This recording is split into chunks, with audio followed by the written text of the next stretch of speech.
Hello दोस्तों, आज मैं आपके सामने उर्दू के एक महान शायर डॉक्टर राहत इंदौरी साहब की एक बहुत ही खूबसूरत गज़ल जो मैं पेश कर रहा हूँ। उम्मीद है आप सभी दोस्तों को पसंद आएगी।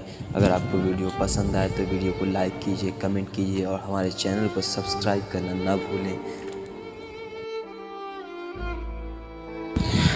रोज़ तारों को नुमाइश में खलल पड़ता है, रोज़ तारों को नुमाइश में खलल पड़ता है।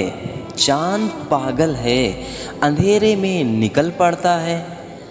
एक दीवाना मुसाफिर है मेरी आँखों में, एक दीवाना मुसाफिर है मेरी आँखों में।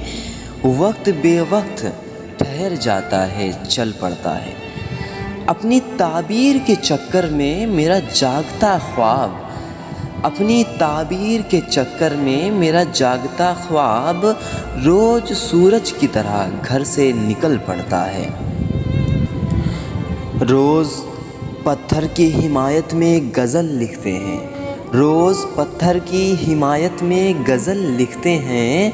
रोज़ शीशों से कोई काम निकल पड़ता है।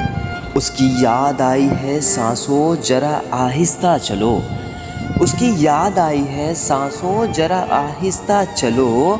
धड़कनों से भी इबादत में खलल पड़ता है, धड़कनों से भी इबादत में खलल पड़ता है।